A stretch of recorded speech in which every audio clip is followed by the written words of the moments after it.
Microphone check. 1 2 1 2. Mic check. 1 2 1 2. It is your boy EKB, EKB TV, and back for the first time in a long time. I'm actually kind of interested to see how this is gonna go. I want to see if anybody's actually gonna join in. I only put a couple buzz spots out there. Wow, I'm waiting for the numbers to click for the algorithm. The algorithm. See how things gonna go. Uh, Anybody that's joined in, let me know in the chat if you can hear me clearly. Let me know if everything is clear. Test, test, test. Microphone check. 1 2.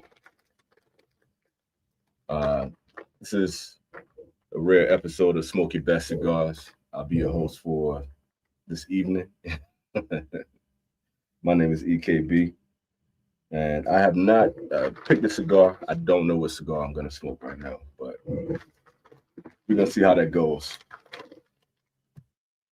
Not seeing anything in the chat right now. I hope I'm loud and clear. I haven't used this in a while. But while I'm at it, I'm going to grab a couple cigars and see what's actually working out. Let you guys choose what I have for this evening, this afternoon. The most recent experience, because it's been a while, was Avowed. I had an Avowed cigar, and I was kind of impressed with Avowed. Wasn't like the most flavorful cigar, but I was impressed at like how well the cigar smoked. That's what really kind of like made me say, all right, we got something here. So everybody comment in the chat if everything is working out, because I can't see anything. Let's see, sounded good. Okay, Moses right there. What up, Moses? Peter, long time no see, brother. Sashiburi. Sashiburi. All right. What's up to y'all, man? I'm happy to see y'all. Spread the word, man. Hit the like button and do all that other stuff to make the algorithm do what it do. Um, y'all know how it goes. I had to change my screen settings so I could see all that. I thought all this stuff was gonna pop up on the screen. It used to be like real fancy, and it's not doing that for me. Let's see. We got the Jose, we got the Chamoy. What I was saying to y'all, it was that the last things I had was the Avowed. It wasn't this Avowed, but it wasn't Avowed. Let me know if y'all can see that clearly. And then I had the San Andreas for the Flor de las Antillas. What was cool about that, man, is that I hadn't had a Flor de las Antillas in a minute. It had been a while. And this thing was surprisingly like a Dumbarton cigar. I don't think it's just because it was broadleaf with San Andreas, rather. But I was like, man, I feel like I've had this cigar before, and that was a good feeling. That was a good thing. It was nice to kind of get that change and to get something that was outside the box. I'm gonna grab a few more goodies out of here so y'all can help me out and let me know what should go down. Should I pick four? Should I pick 4 or 5? And we got to do a Fuente in here as well while we at it. Now, I don't want to do no updates. My computer asking me to update. That's how long it's been since I've been on this thing. All right, let's do it that way.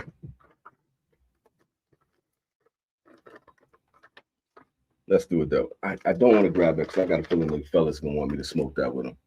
They're gonna want me to smoke that with them too. I don't want to do that. Oh, this would be funny. I know y'all would like this. All right, so here we go. So the cigars that we got, we have the Jose Sejas. Never had this cigar. Have no idea what it's like. Jose Sejas. All right. We have an Aladino. And this is the 85th Reserva. Right. We have the Red Meat Lovers. What is that, for Tanya? Am I saying that right? Is that for Tanya? Red meat lovers. We have LFD that I've never seen before. Is this Apollonia? LFD Apollonia? Bang. And this looks like a Fox exclusive for the Chamoy. It's the Chinese joint, right? I've been politicking with these cats. I've never actually had one of these cigars. And last but not least, I think y'all will really enjoy this one, is the Ferio Tego. Terrence, what up, man? How you been, brother? Sorry, I haven't been able to get on with the Avengers, man. So I thought I would do a little post Avengers show today. How you doing, my brother? It's interesting, man. Life has been lifing, and if you guys notice that I titled this one "Beware the Ides of March," and I did that because, for me personally, March has always been a difficult month. And my grandmother, who ironically passed away in March, always used to tell us that if you can make it through March, then you can make it through anything.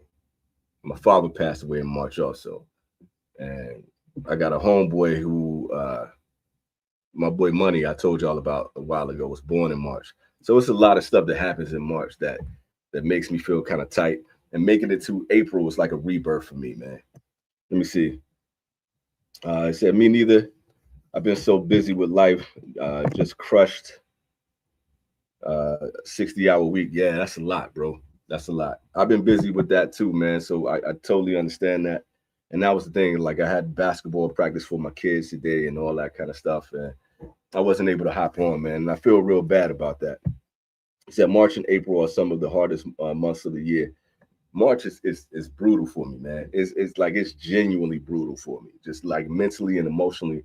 And that's not even getting into the stuff that I'm literally going through right now on a day-to-day basis. Let me light one of these cigars though before I start like really chopping it up and talking. Let me get the lighter. Let me get the soft flame and the torch. So y'all ain't picking for me, man. Y'all ain't giving me y'all opinions on what y'all want me to smoke out of that list. So I think what I should do is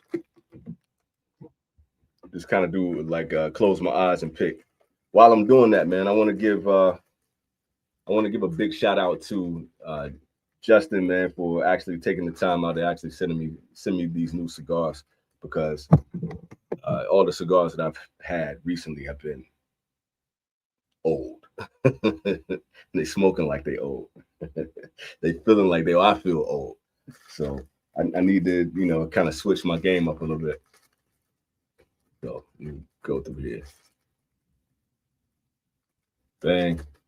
I'm cycling, and I'm just gonna blindly pick. I have no idea what this is. Oh my God. this I didn't do this on intentionally. We got the Timeless, and it's the Ferio Tego. So shout out to Her Clots, man. I'm smoking your cigar. That's what it's gonna be today. It's March. Feels like March.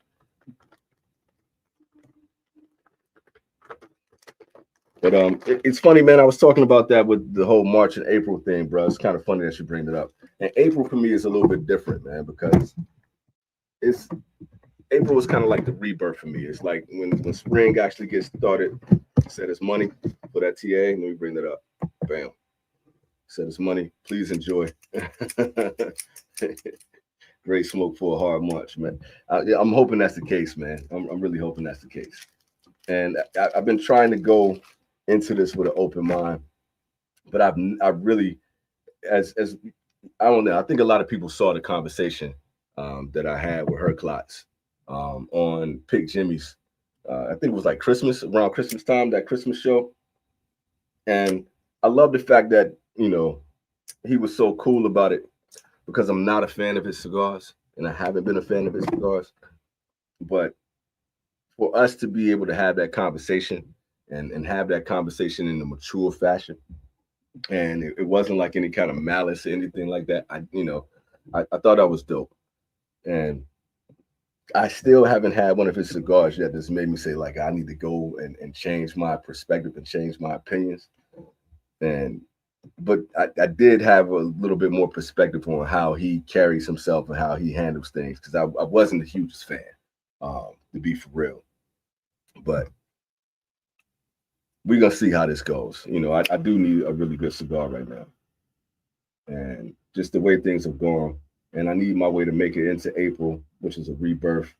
Like, my daughter and three of my nieces are born in April.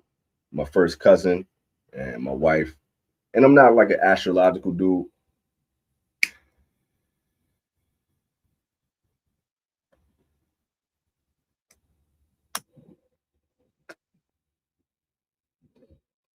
I'm not big on superstition.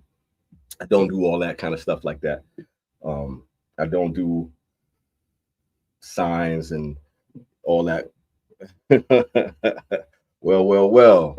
Look who's here. What up, brother? It's the homie Peter is up in the building. I'm back for a moment just to chop it up with y'all, man. But I don't do a lot of signs and I don't do astrology and all that kind of stuff. But I am like, once things have happened more than 3 times, it's not a coincidence anymore. And I do take that into consideration, man. So I'm just hoping to get to a place of rebirth, and kind of, now that I'm in Japan, check out the Sakuras and travel and kind of get myself together. If I get through this month and everything works out, man, everything will be all good and lovely. Terrence said, I like her cards. I like her class more than most of his cigars. That tracks. That tracks. Hey, Carpy is in the building too, man. Hey, what up, Carpy? That's my guy. Long time no see, man. Sasha Woody. Long time no see. It's good to see y'all, man. It's good to chop it up with y'all for a sec.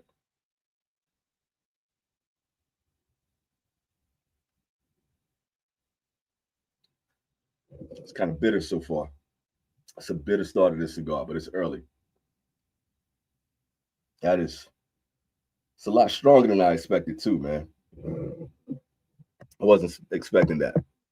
Let's see. The homie says I'm not astrological either, but all of my best people born in March. I heard that. March is serious business, man. But that makes sense.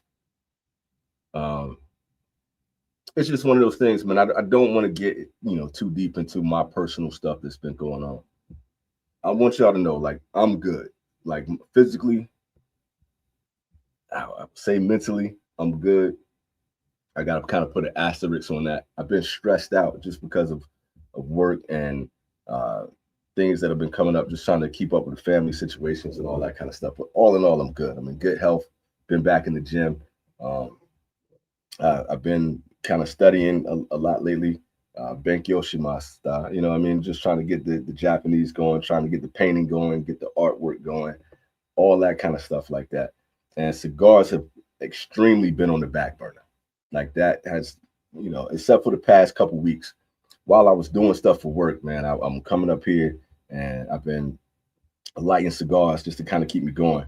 Plus, I also wanted to try out a lot of the cigars that the Avengers sent to me, just to see what everybody was smoking on, because I've been so far out of the game.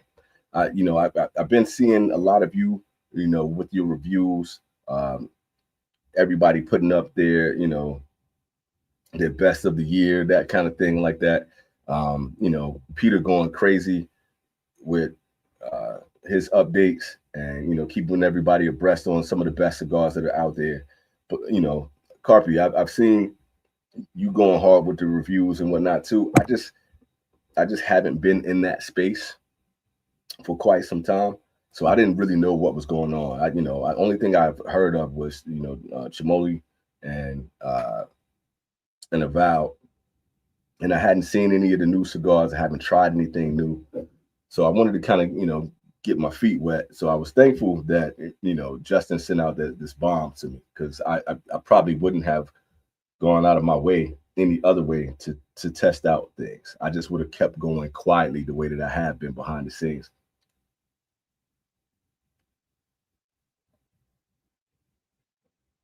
a lot of the selected, cigars I haven't really had my hands on. Some of the new things that have been coming from Arturo Fuente, I haven't had a chance to try. So it was kind of like interesting that, I was able to try the new San Andres from Flor de las Antillas. And believe it or not, I may have enjoyed that more than I did the Avowed. And the reason why is the way the Avowed cigar burned was S tier. That thing was like perfect razor sharp burn. I stacked probably half of the cigar without even trying. The smoke output was phenomenal in that, but I didn't get much of a flavor profile. Is that Johnny OCD? My man, what up? He said he's smoking the Avowed right now. I'm not shocked. Man of good taste. Um, Man of good skill. I'm not shocked at that at all. And I would wonder, Johnny, are you having the same experience with that? Are you getting the same type of quality from that cigar?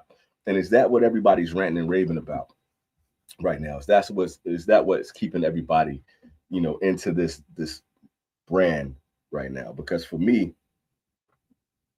I was blown away by that. But it's a big but. When it came to the Flor de las Antillas, you guys can let me know what the price differences is on this. The flavor on that Flor de las Antillas had me just sitting back like, man, I haven't had a cigar that made me taste the cigar in a while. And that's what I needed. I feel like that's what I've been missing because I haven't been doing, uh, retrohaling and, trying to figure out and pinpoint all of these different notes and things like that. That's not why I've been smoking cigars lately. That hasn't been my thing.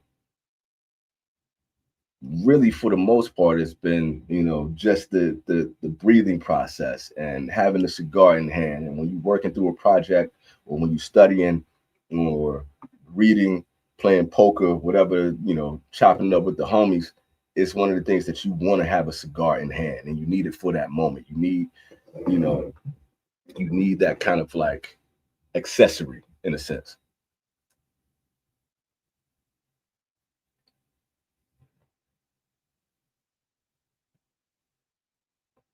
This is really a harsh cigar. I hope this gets better as it's going.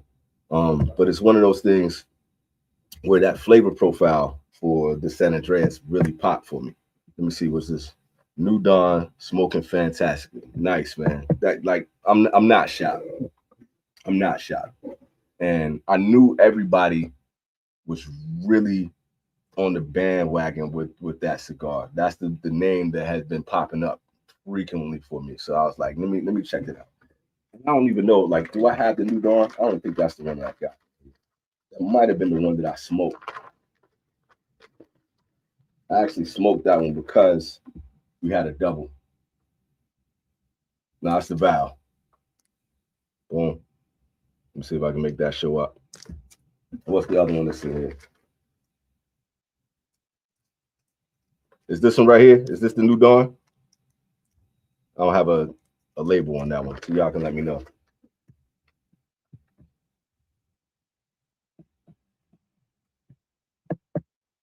What's the Placencia?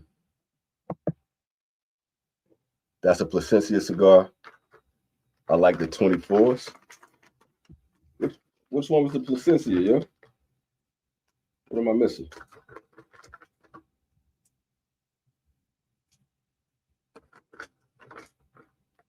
I don't know which one. I'm off on that one, Peter. Let me see what this is saying. Boom. Hollow hands. Okay, bet. You see, like the dude from Smoke Your Best Cigars is not the same cat from before. All the research that I used to do, like going on Half Wheel and digging into that and getting all the measurements and all the rap. I'm not that guy anymore, man. I'm super whack right now. So that's Hollow Hands. The TA you're smoking is a Placencia. It's not smoking like a Placencia, except for the one that had the burgundy band on it. Do y'all know what I'm talking about? It was a release that was from. And thank you for that clarification. it was a release. I think it was like a 1948 or something like that. It had a weird number on it, and it was only released like overseas. And I used to get it and smoke it when I lived in Yokosuka, when I lived in the other city here in Japan. It's starting off like that. But see, that cigar, we used to get like these sweet cherry notes down the line. I'm hoping this does that, because this right here is not really giving me that. It's really, it's giving me a lot of harshness, a lot of pecan shell.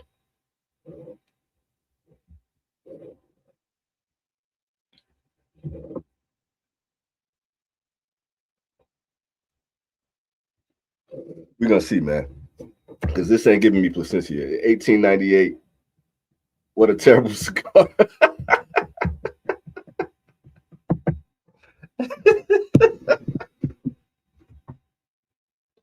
It wasn't terrible, bro. It wasn't terrible. I can definitely see why, but I don't know, man. How would you compare it with this one? Because this is kind of going down the same alley. It just doesn't have the sweet notes in it at all. There's no raisin. There's nothing like that. Yeah. Oh man, that's mad funny. I miss this, man. I miss it. 1898. So I knew it had like a number on it, man. I'm glad you kind of helped me out with that. It's the same thing that I asked too. I'm. I hope this gets better. I'm not feeling this. Let's put this up here. Here we go. We back at it, Peter. That Peter palette hasn't changed. It appears, bro. This is mad accurate and bitter, man.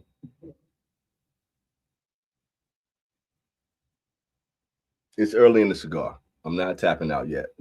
Michael Herclass, I swear I'm not bagging on you. I'm like, anybody that didn't see when I started this, I was, it wasn't many people in the chat at the time, and I was asking people to help me pick cigars. Nobody chimed in. Nobody said, "Hey, go with this cigar, that cigar." So I closed my eyes, rolled everything around, picked the cigar. This is the one I got. I swear I'm not picking on Michael Herclass. I swear I'm not doing that. Who is this? Got the got the boy Rap up in here. What up, though? Blowing smoke, man. Long time no see, y'all. So this is really just I needed a moment to kind of chill, defrag. When my gamers at? If y'all are y'all PlayStation, I don't know if it's anybody left on Xbox. Y'all computer gamers. What do y'all game on? Switch, Switch 2. What's your console? What's your game of choice?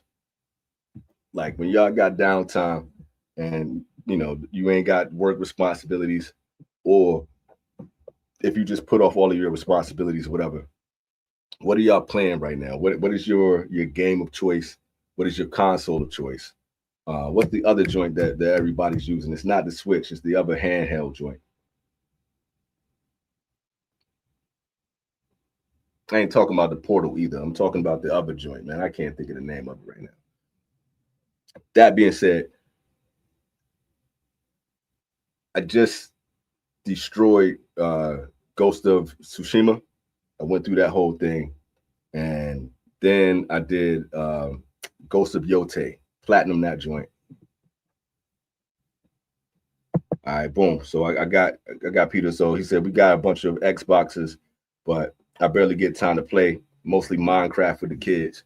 Look, man, I feel you on that. My son down there doing Minecraft right now. Like he on the Apple joint. He on the actual like real computer doing that shit. I ain't got time for that joint. I ask questions and that's it. All my nieces and nephews playing that joint too. I can't really roll with that though, home. I get like doing it with the kids though. Boom. Peter said he's on the PC, Call of Duty, Battlefield. See, like I'm not really good at the first person shooter joints, and I love strategy games. I'm a Metal Gear dude. Like Metal Gear has always been my joint. Like I like the stealth joint, I like the weapons, I like the strategy. But I had another. It wasn't Call of Duty. I had another one of those games, and I just deleted it so I can get NBA 2K. Those are great stress relievers, and that's kind of why I was bringing this up. Hold on, man. Let me see what the next joint is. Said built my PC. Just finished Alan Wake 2. I don't even know what that is. Yo, you gotta explain what kind of game is that? Alan Wake 2. Wild ass game. Some Call of Duty when I had spare time. Heard that. Raph said I got the PS4. Was the last shit I messed with. MLB The Show all day. That's what I need to get. Because for real, MLB The Show I think would be dope. And what's the PGA joint? The not the Tiger Woods joint. I don't think it's the Tiger Woods, but I know it's a golf game out there. Those games like really get me in my zone spot where I can just kind of like veg out and it's me against the world. Like, and I ain't got to worry about anything. I could just, you know, work on my strokes, work on my swing. Pause. That works too. Same thing with like those battlefield games where you just pop people and you ain't got to worry about hurting nobody on the planet. You could just take people out, be strategic. That's what Ghost of Tsushima, right? Ain't nobody rock with Ghost of Tsushima in here. Not Ghost of Tsushima, Ghost of Yote. Am I the only one? Y'all ain't mess with that? I was on that game heavy, man. I spent quite a few hours till I platinumed that joint. I platinumed that joint in the Spider-Man.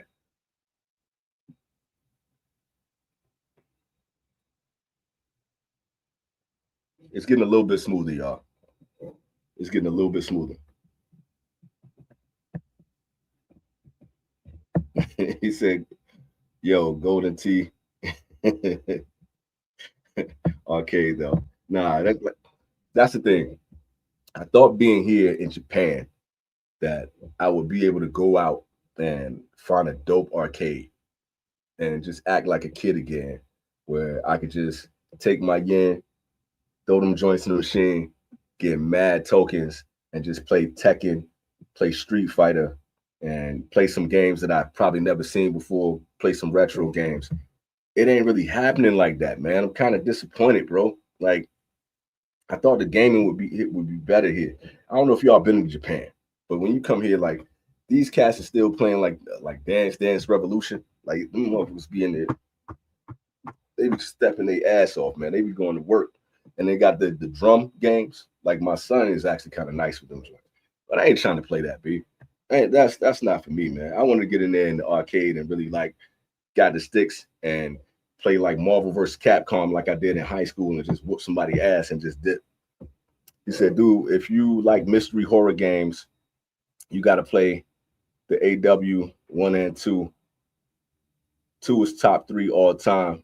Yote is definitely on my list coming up. You got to play Yote too. So we'll trade off on that. I will look for this game. I see. And you said Alan Wake, right? So would you compare that to Resident Evil? Is that kind of on the same level, better or worse than Resident Evil? Because that's the last kind of like mystery horror game that I played. I didn't like what's the joint? Last of Us. I did not like Last of Us. If it plays like Last of Us or Uncharted, I don't want that game. I don't like those games where it feels like the game is playing you instead of you are playing the game, where it's just like you just got to press X hella times and press X or Y when they're telling you to press that button instead of you controlling how you move and how you operate, like and trying to figure things. I hate that. I stopped playing what's the is it God of War? I stopped playing God of War for that reason, because I used to love that game. It used to be a strategy game, and then it kind of felt like the game was playing itself, and I'm just like, this shit is garbage now, man. I can't stand that. So I'm definitely gonna check that out. You said Alan Wake 1 and 2. I need to look that up. I wish I could do that right now, but I don't want to slow the conversation down by looking that joint up.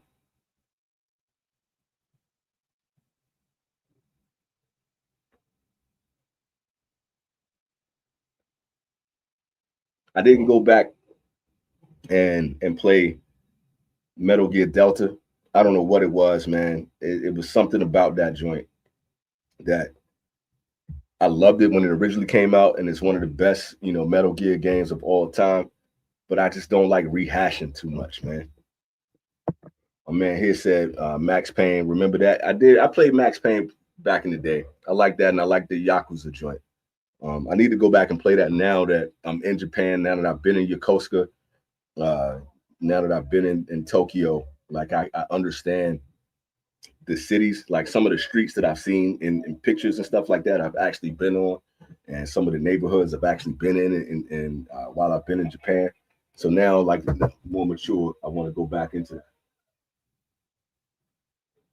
So we're gonna see, man. All right.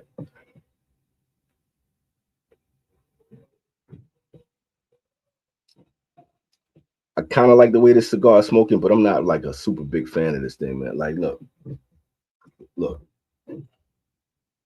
I feel bad whenever like I bring stuff up about these cigars because it feel like I'm picking on homie. But I swear I'm not, man. This ain't really it for me. I'm tempted to put this out and go for another cigar.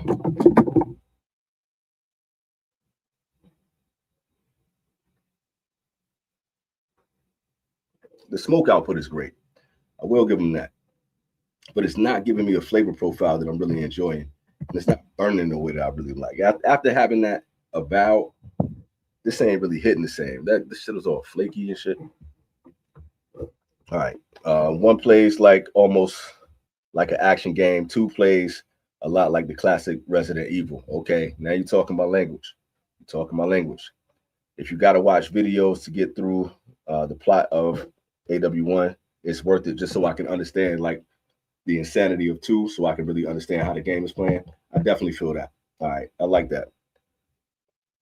What's the cigar scene out there? Do they have smoke shops, cigar shops? What's that like? There are a ton of cigar shops out here. If you go back through my old videos, back when I was like really posting a lot and stuff like that, you will see like I went to a cigar bar, rock and roll cigar bar in Tokyo. I went to my spot in Yokosuka that was not far away from the military base. And I think I had a third one up there. I can't remember, man. It's been so long. But every spot is different. One of my favorite places was in Tokyo, and it was just called The Bar. That was the name of it. And it took me a long time to actually find that spot because, like, when I went there, like, if you don't know Tokyo, if you've ever seen like the memes of people traveling through Tokyo and you talk about like using your navigation system to find a spot, you can be in that area, but it's so many buildings and so many floors that and it's very minimalistic when it comes to the signage, especially if you don't read the kanji, that it's hard to find what you're looking for. So when I finally got upstairs and got to the right floor to find this little place, you had to take a little small elevator to get up there. It was just a wooden door. And I tried to open the door and the door was locked. And I'm like, what the fuck? You know what I mean? So I don't know what told me to do it, but I knocked on the door and Buddy opened the door. He peeked out and he saw me. He was like, hey, those are, and he let me come in. It was Cuban cigars all on the back wall. And that was mainly what they sold. It was mainly Cubans. A lot of Plasencia was in there and Davidoff. And right next to it, like as soon as you turn around, you're right at the seats and you sit at the bar. The guy that had it, he had his hair pulled back, he had a ponytail on, button-up shirt, vest on, and they serve you everything. They serve you all your drinks and everything. They give you the scissors, they give you the cigar tray, they give you pick the cigar that you want, and you just sit there. And they just sit in there and chop it up. They have their drinks, and mainly people in the cigar bars are smoking cigarettes. So it's not many people, smoking a cigar. So it was just me and my homies that I brought with me smoking cigars at the time.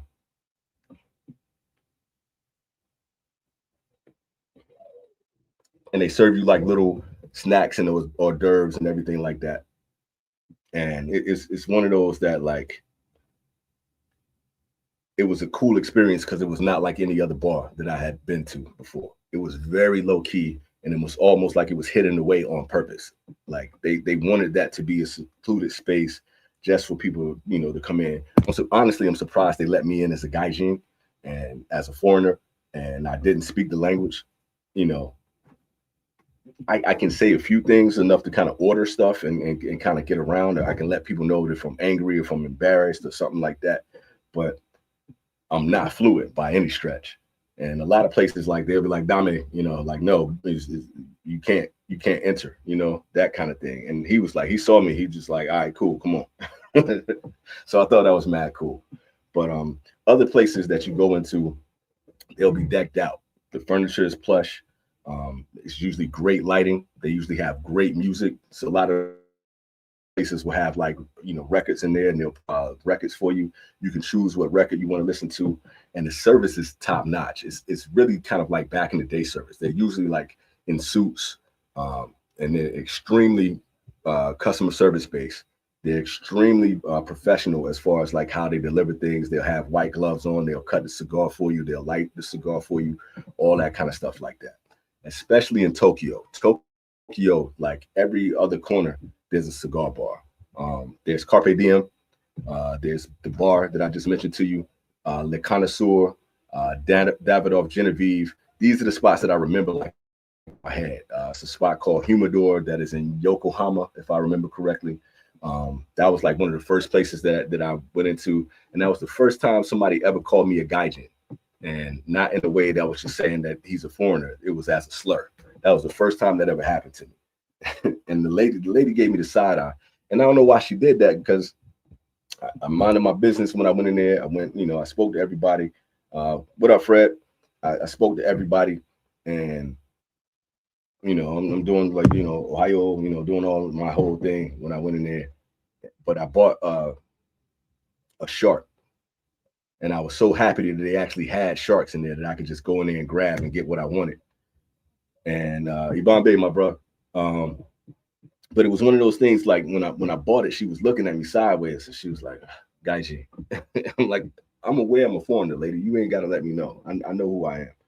So that was kind of wild. Said this Placencia, I'm a Forte 6'2". Black band can be done any minute now. It's like a 2-hour smoke, and it's not engaging. It's not engaging. It's not engaging. Wow.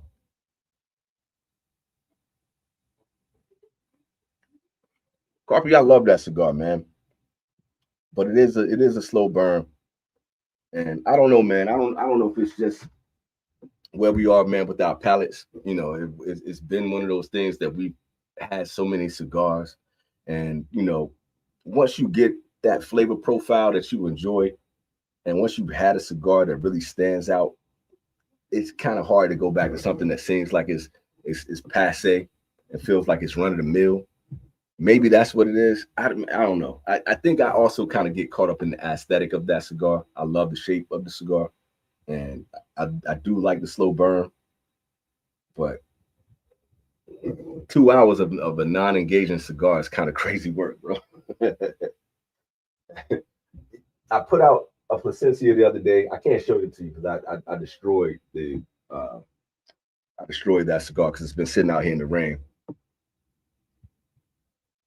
And I like what you're saying here. I like that. That makes all the sense in the world, that it's a good campfire cigar. Work when you got a good drink, when you got the homies around, or you just trying to clear your mind, the fire crackling and stuff like that. That's perfect. That is a great way to describe that cigar. But at the same time, man, if you're paying for a Placencia, and you're paying for a cigar that's gonna smoke and burn that long, you really want that thing to give you something. You really want to give something to your palate. You know what I mean? And I get a good campfire cigar, but that's not really it. But that's kind of what I'm having right now with this cigar. You can see how slow I'm smoking it.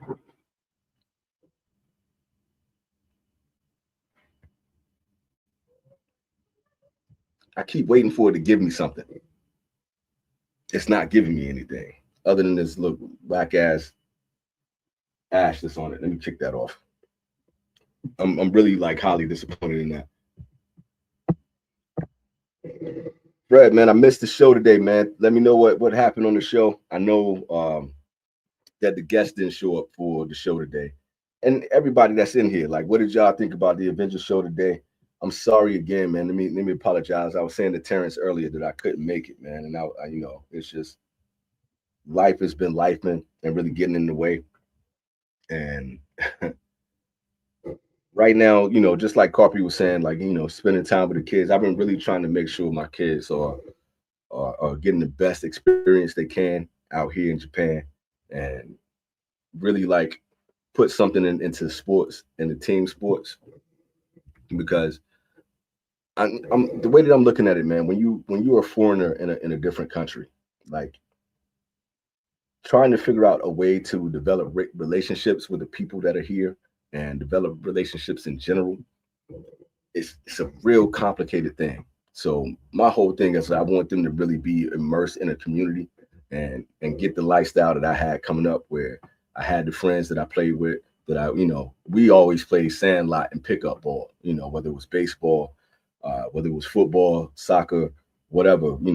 I lived in a neighborhood where like it was diverse, and it was a ton of kids and all that kind of stuff like that. Boom. Let me see this one right here. Do I mess with Japanese whiskey? I'm sipping on Nika from the barrel. I don't, man. I don't drink alcohol. I don't want to say it like that, because I will sip wine on occasion, and like I'll have the plum wines, ume. I'll have their great Budo wines, like Yokohama Budo. I'll sip wine, but like usually when I get alcohols like that, I'm just sending it out to people in the states. Um, what is the other joint? Habush, the joint with the snake in it. I just sent that to my homie Janelle back in Norfolk. Um, and I sent my brother like all the whiskeys and stuff, but he just stopped drinking too. So like that's my only connection to that, man. Let me tell you this though, Raph. Like I was in Book Off. I don't know how familiar you guys are with like Book Off, and there's another name for it too that I can't. Hard Off, I think that's what it is.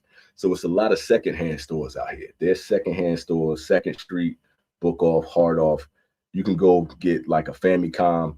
You can go get sneakers. You can get just about anything that you want, technology wise, iPhones, everything. They got everything in there. Everything's in pristine condition. Everything's phenomenal. Um, but they also have like the Louis Vuitton bags and all that kind of stuff. They have really high end things too. They will have Louis Vuitton, Prada, yada yada yada, all that kind of stuff. There was a bottle of alcohol in there that was $1,000. I don't know if it was Nika, but it was a Japanese whiskey for sure. And I was like, yo, they that's one thing. When you were asking about like the cigar culture, they take that seriously.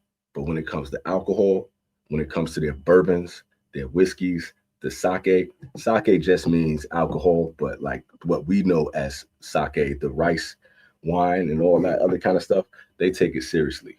And that's what they look at as status. So you will pay top dollar for that out here. So every bar that you go to, every izakaya, uh, you can go to 7-Eleven and get some of the best whiskeys and wines you ever seen in your life. And that's really a major part of their culture. So all the salarymen, uh, even down to the tiniest of women that you will see out here, they could be like the most nondescript 110-pound, 90-pound woman, and she will drink you under the table. I'm not joking. Like that, they really like take their drinking culture serious. It's a part of their job. It's a part of their social construct. Everything about that is, if you are meeting people, if you want to give something as a gift, you're either going to give fruit, pastry, or alcohol. You know what I mean? Like they have the little what they call it, omedeto.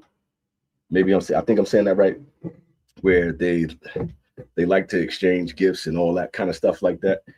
That part is all well and good, but you give somebody a good bottle of alcohol, they rocking with you forever. B.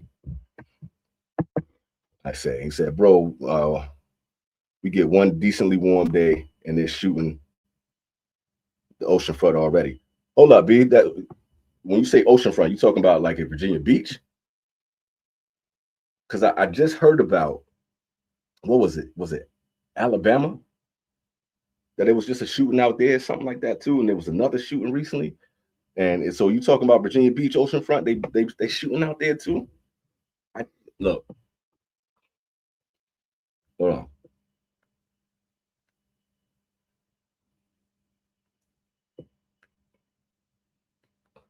I just had some people leave here. So most of the people here that are in the military, they go to like a lot of the major naval bases. When they PCS, they leave Japan and they go back to the States.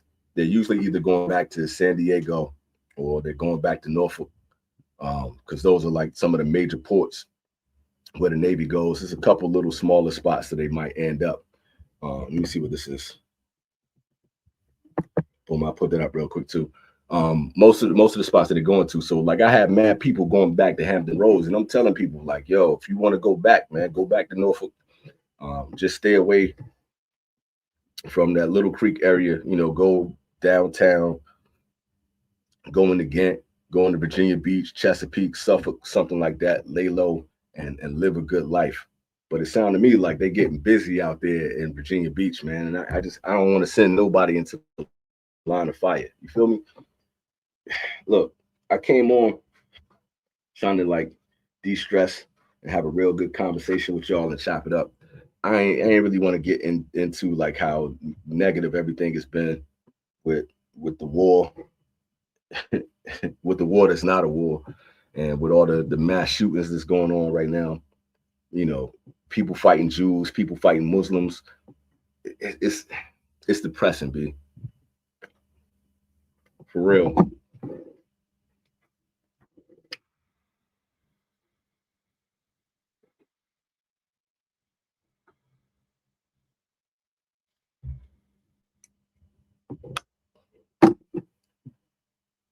It's getting weird here in Japan too, but I've really like been trying to have a peace of mind and not trying to have that kind of stress that I had in the United States. I just don't want that for anybody. I said Japanese distillery tour sounds like it would go crazy. About to do Kentucky in May. Yeah, Moses, you're gonna live it up doing that for one. Um, and one thing that's really cool that when you mention that, because it's not just the distilleries. Like Suntory is a huge whiskey brand that's out here, and they have like the Suntory Museum, and they have like the sake spots that you can go to, where they're like vending machines. So you pay X amount of yen to get in, and it's all you can drink. There's no like, there's a limit on what you can get or anything like that. You can literally, you get your cup and you just go to each of the vending machines and dispensaries and just try every type of sake that they have. They got the whiskey spots that are like that. And, certain bars will have it where you get like 90 minutes and you pay for that 90 minutes, and whatever they got on the menu, you drink like it's a buffet.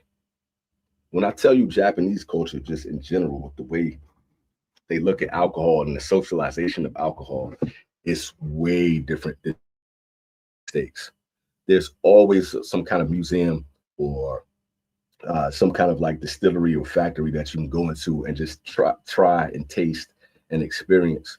And there's always a bar that you can go into where you can just sit there, fellowship with people, and kampai, you clink glasses and you sip. If that's your thing, you should just plan on coming to Japan. Go to Tokyo, go to Osaka, Kyoto, and I would even say Hokkaido, Sapporo, and you could even come down here to Fukuoka and in Kyushu where I am, and just go to work. Just stack your chips. The exchange rate right now is like 150, almost 160 to 1 right now.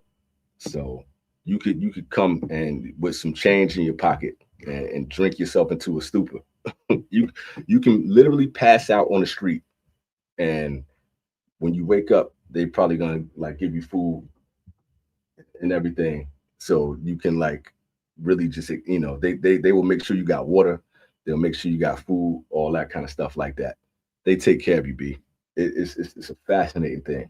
My daughter don't like the smell of this cigar. That's what was happening. That's why I paused.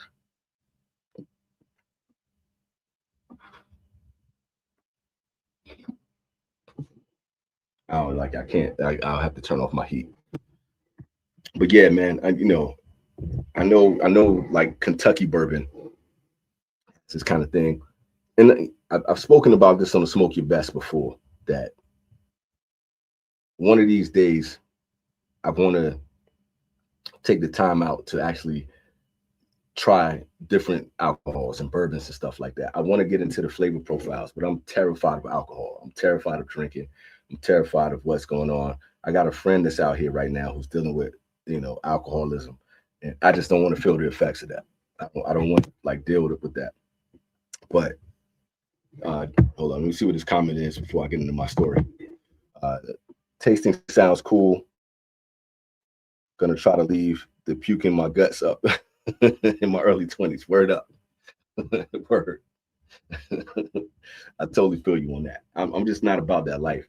But it's funny, man. You can walk through all the different stations out here, and I had family come out here from California probably about a month ago, and we were doing a tour. We did Disneyland. We did all this kind of stuff. We were getting off the train in Tokyo. This old head, he looked like Sato from Karate Kid 2. He's walking up the stairs. I thought everything was good, right? So he's going up the stairs, and we're going to the next train stop. And homeboy just stopped and just fell back. Luckily, it was people behind him, caught him, and we made sure he was good, stood him up and all that kind of stuff. Homeboy was so drunk off his ass, B. And nobody batted an eye. Nobody tripped off anything, picked him up, dusted him off. I was like, Daijobu, you okay? He was like that. Daijobu. He told me he was cool. And he struggled to get up the stairs and went to his next train and kept it pushing. That's Japan for you, bro. Like, that's really how they get down. It's like, and he had to be in his 50s, maybe 60s. And he was in his suit, looked like a normal cat until I got up close to him. His face was all red. He was 6 sheets to the wind.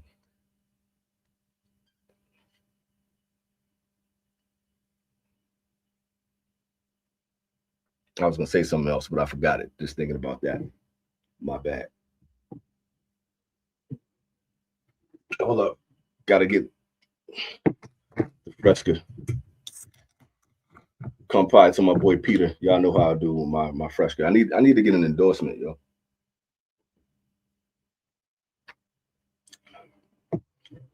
All of y'all popping cigar reviewers and influencers that are on right now, y'all send a message to Fresca and tell them like, yo, if they give me an endorsement, I'll come back to YouTube.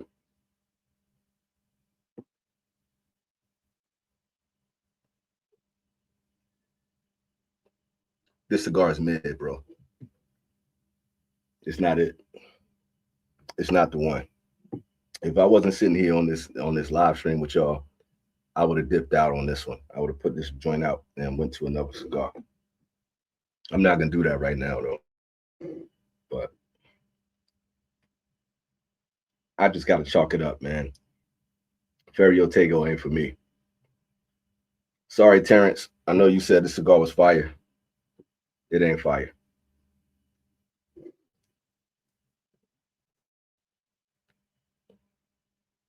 It's really strong. I will give it that. But that's not what I wanted. I don't want a strong cigar just for the sake of it being strong, man. I really want something that I can enjoy. What is y'all go to right now? I know Aval is on the top of the list for everybody. I know Byron is still at the top of the list right now. I know Select is still popping. Aside from that, it seems like Saka kind of falling off a little bit. I don't hear that name going as much. When I talk to Fred and the Avengers, these Arturo Fuente joints that I got down here, I hear they're top tier. It's like a little comeback for the OG. I did watch Your Padrones Are Overrated. You change your mind. That's my wheelhouse, baby. No. I absolutely did not. Matter of fact, this to me tastes like a mix between a Padron on the lesser end and like one of those, what do you call them? One of them was called Excalibur. What was that? Was it Monte Cristo or Romeo Juliet? That's what it tastes like to me. And I don't like those waxy, bitter coffee-esque cigars, man. I'm not a big fan of that. That's just not really my thing. And I think most people, when they got wind of the vintage cigar, was because of that Padron video. And I made a lot of people mad with that. But that wasn't my intent.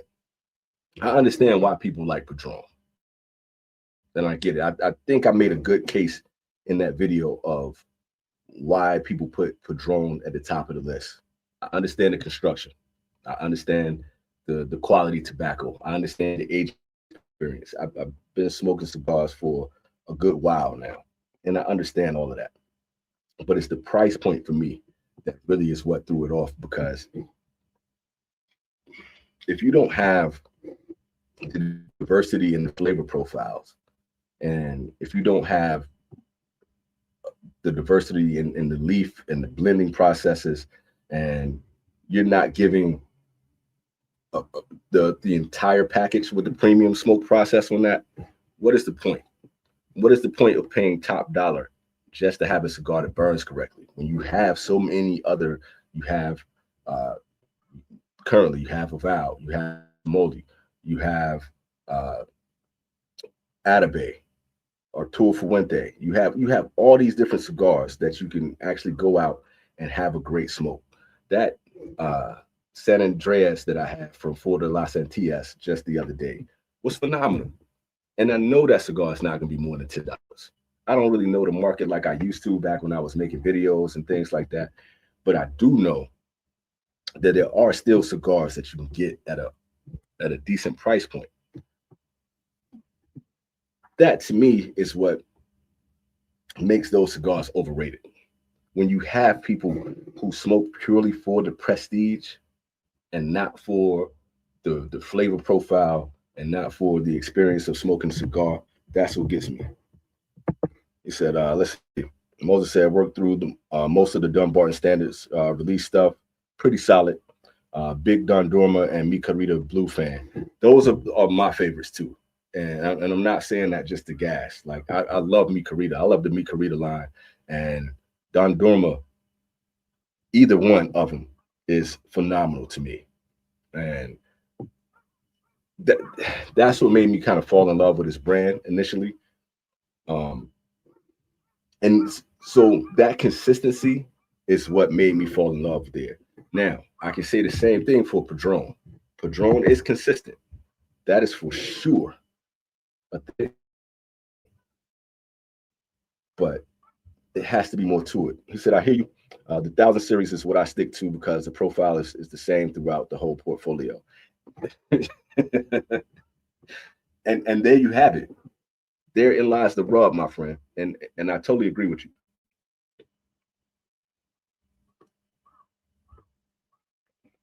What's the point of going to the premium cigar if it's not going to give you something more premium than your, everyday brand? That's like me going out and, spending $200 on Jordans, but those same Jordans look just like the Jumpman series. That would be crazy. Why would I do that? Why would I do that if the leather is the same on the Jumpman as it is for the, your premium brand? I'm just really not feeling that. But even still, when it comes to the 1000 series, like, they're cool, and it's definitely a good price point if you want to smoke that for the sake of doing it. And I've told this story before. Like, when I lived in Fresno, I was really just getting into cigars, like, heavy at that time. So I wanted a cigar for my birthday, and I was going to treat myself. So I'm looking for all these different cigars. And it just so happened at that time, I was looking at the 1000 series, and I'm like, it's Patron. Everybody's telling me that Patron is the greatest, yada, yada, yada. So I picked that up, and I was about to buy it. And the clerk was like, man, don't do that. He took me over to the premium case, and I think it was the 1926. He was like, if you're going to have a Padron, this is what you should have. At that time, it was a $30 cigar. He gave me a discount on it because it was my birthday, but I felt like, man, I just got gold right here. I just got the top of the line. And I sat in my car, I kicked back, and I enjoyed the cigar. But I was like, was this worth $25? And I was like, I don't feel like this is a $25 cigar. It looked great. It smoked fantastically well. Shouts out to anybody to know where that came from. But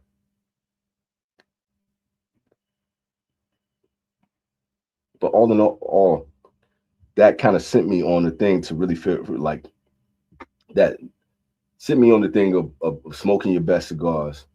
And that sent me to the point where I created the show I Want the Smoke. And that's why I did that. So I wanted to learn everything I could about cigars. I wanted to try and compare cigars. I wanted to really like get deep into it so that I understood what my palate wanted and how to describe and review cigars for everybody's palate, right? That was the thing that kind of sparked all of that. And the more I got into Padron, it was just like, yo, I'm just smoking black coffee. That's it. Cigar after cigar was black coffee. And I just wasn't moved by that. I wasn't moved by that.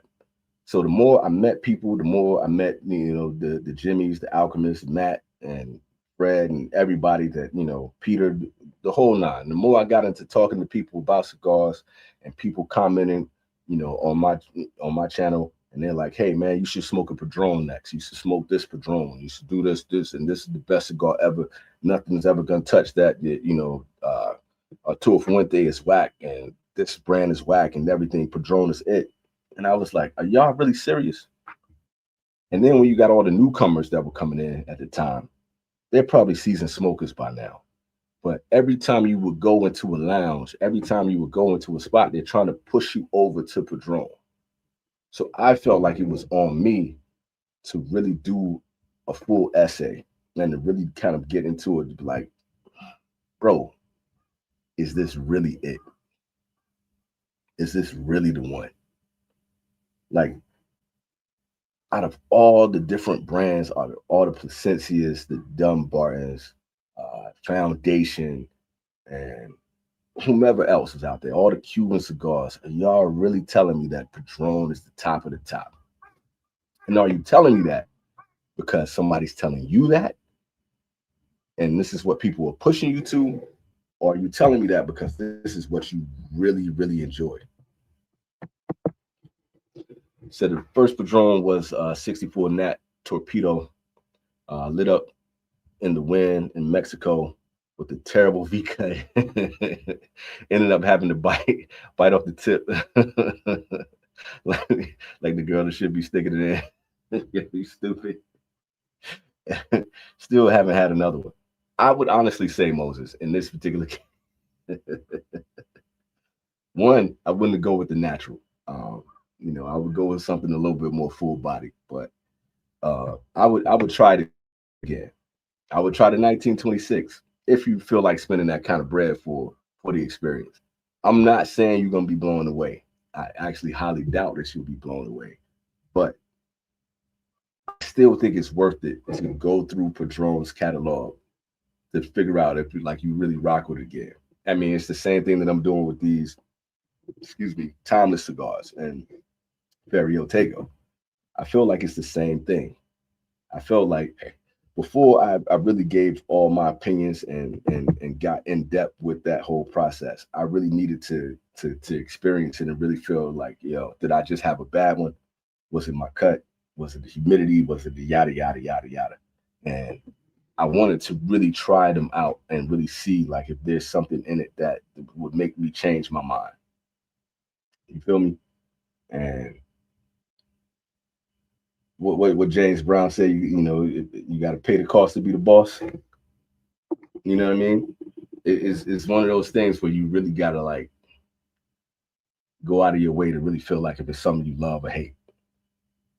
I've learned that I'm not the biggest Padron fan, right? And it's more things that you can get. I would much rather have a Julius Caesar than to have a Padron any day of the week.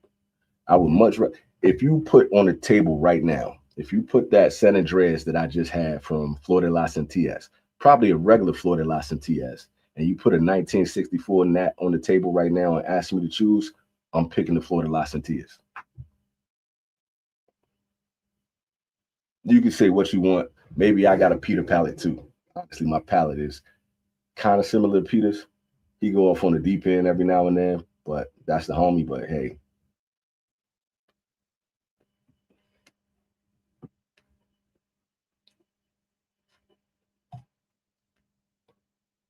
I don't even like the way this thing is burning. I would much rather have a cigar that I'm gonna enjoy in that 30 minutes to an hour that I'm sitting back to have a cigar. You feel me? That's just the way I feel about it. And I wouldn't call myself frugal, but I am very thoughtful with how I spend my bread, right? Especially if it's based on something that I enjoy. Let me see. Florida Las Antillas is no slouch. I assume that's the old one. You still have the old one. Yeah, man. Look, and that's the thing. I don't know how much it costs anymore, but when I got started in all of this, that cigar was $6. $6, and it smokes great every time. It's consistent. And now what they're doing with this, with the new wrappers and all that kind of stuff, and really kind of expanding, the brand with that, they're not missing. They're still not missing. So I would much rather spend that than spend, that $10 rather than spend the $30 to enjoy the cigar. That's the whole mindset that I have with the overrated thing.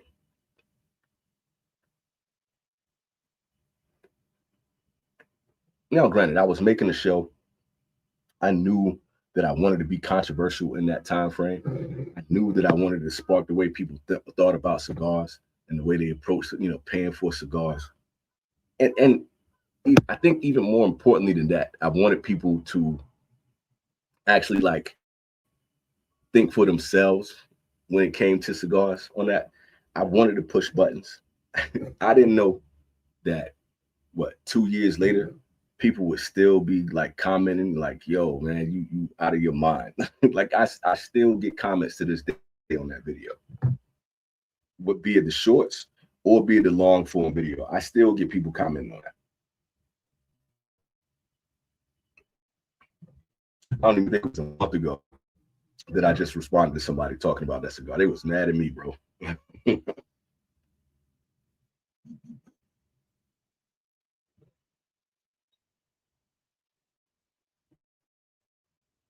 I don't know how to review cigars anymore.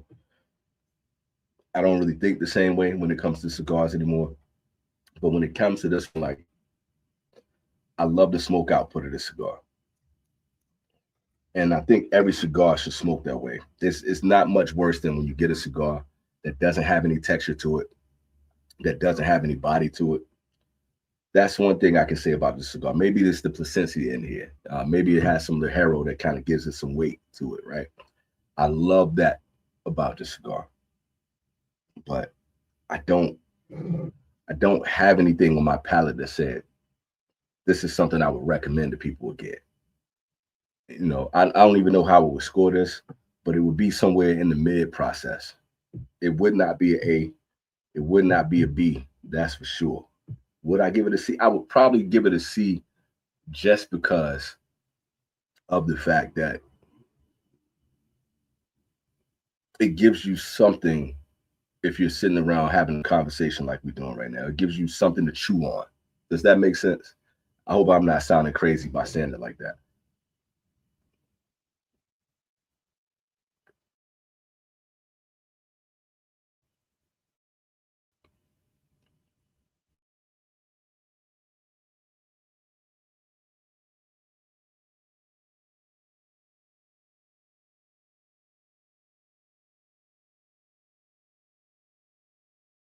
Also, while y'all here, is there anybody new in the cigar game right now? Are there new reviewers?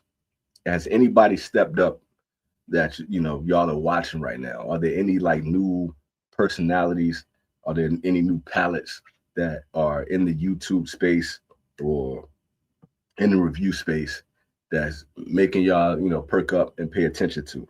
Is there anybody that knew that's like, man, this dude really knows his cigars? Or, hey, man, we need to tell people about this because, right now, like I see the same people, I see Felipe, I see Carpi, I see Peter, I see Matt, of course, see Jimmy.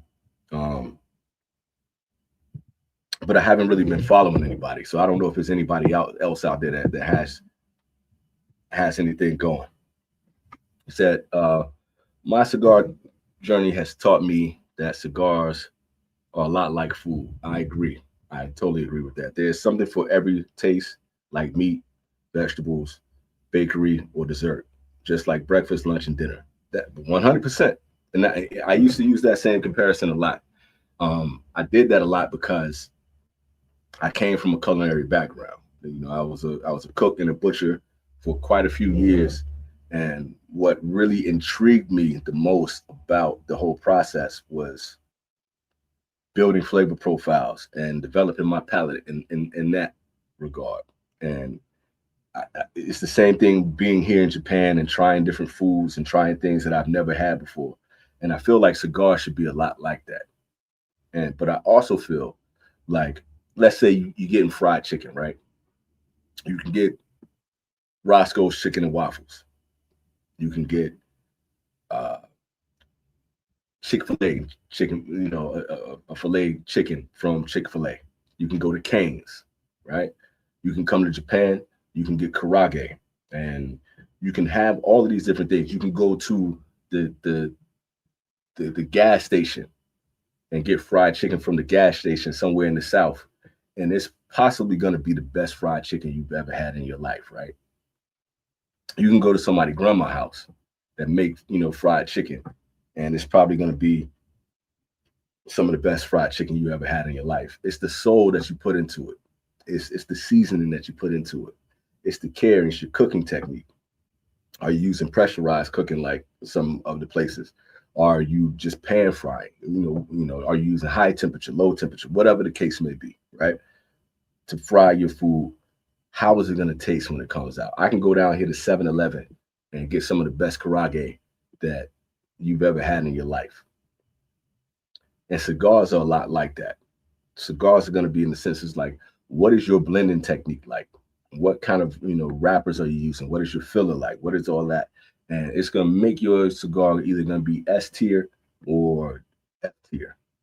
It's going to be an A+ cigar or it's going to be a C-, right? All of that kind of stuff matters. And the consistency of what you can put that out is going to determine whether you're going to get a Popeye's chicken sandwich or you're going to get a Chick-fil-A chicken sandwich. Now, all of us are going to be different. We're going to choose what works best for us. But at the same time is how much of that is actually going to touch the market to where you have everybody going out to get that one sandwich or everybody going to get that one fried chicken. You feel me? It's going to be like where's people going to stand in line and wait in line to want to pay for your cigar? Where are you going to get people to want to stand in line and wait for your fried chicken? And as far as this right here, this is the most you ever going to get from the vintage cigar right now. Is when I just want to have a conversation with y'all.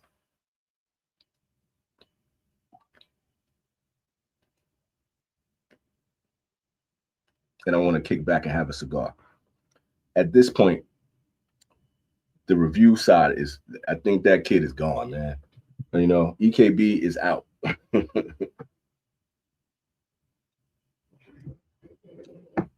Now y'all just gonna get Keelan sitting on his deck under a heater, enjoying his cigar from time to time, or trying to enjoy the cigar.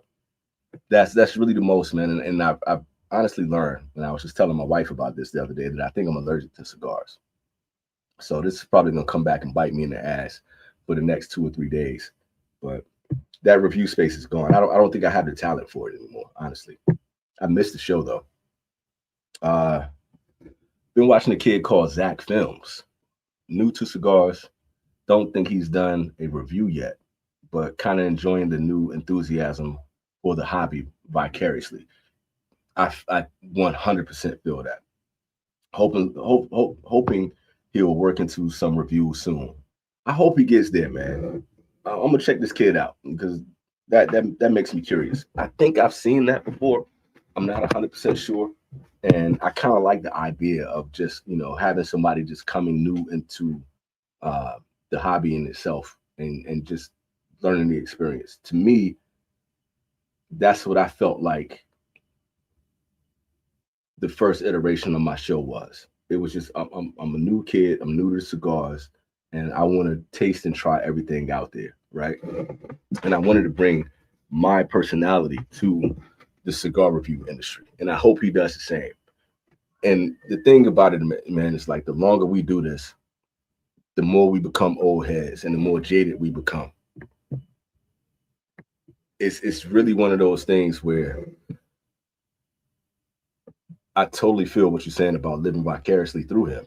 You know what I mean? Because you can't get that back the first time you try a Cuban, right? You can't get that moment back.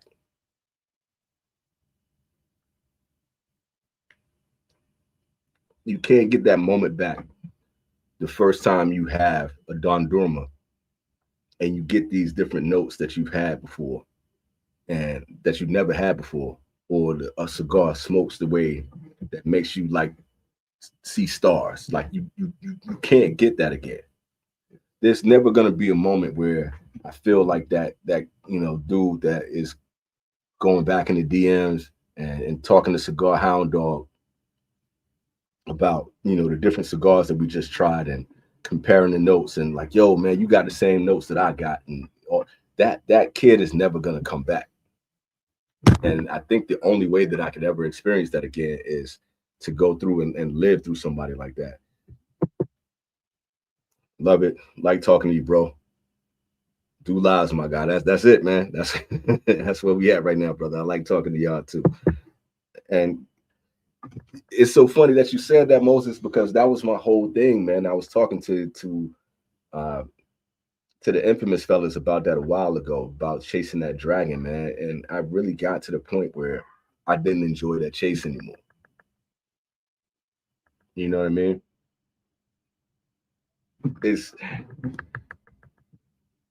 It wasn't a fruitful journey. Not in the sense that like I still love cigars and I still love the community, and I still love getting those sweet spots where you get a cigar that hits the right spot. Or like my coworkers right now, I got a young dude that's like 19, 20 that I work with, and one of the old heads is like whenever he gives him cigars, he's giving them like Tatianas, and he's giving them like all of these different flavor cigars. And I'm like, hold on, young blood, I got something different. Let me give you this Placencia, right? Let me give you another cigar that will give you something that you weren't experiencing before, because you can enjoy these flavored cigars all day, but until you really appreciate the experience of actually having like premium tobacco and really smoking a cigar that's supposed to burn the right way, you're not going to beat that moment. And I like being the old head that can give him something different than just saying like, hey, this is something that came out of Cigars International, or just that you could just get at any spot that has like cigars in an old humidor. Let me give you the real experience. Yeah. Let me go into my humidor and give you something that I loved and that my homies loved and cats that love cigars really enjoy. And I want to see him grow as a cigar enthusiast. But if I had a Padron, I probably would. I honestly wondered what his opinion would be, because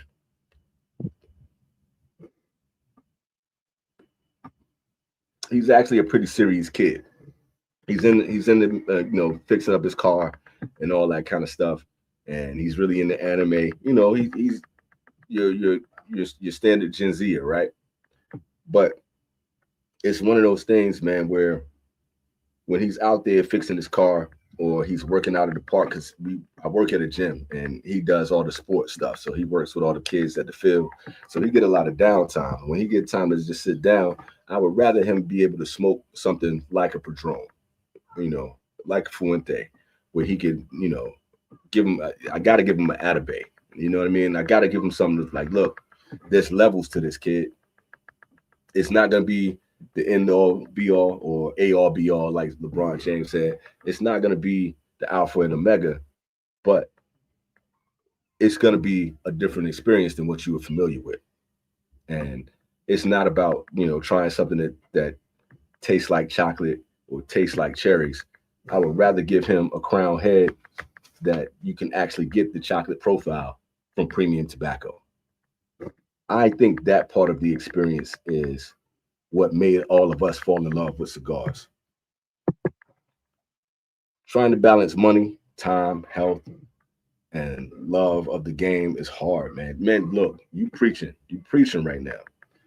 Think I still have some time for sure, but noticing some of my favorites when I started aren't the same anymore. But look, dude, I know I always bring this back to shoes and sneakers,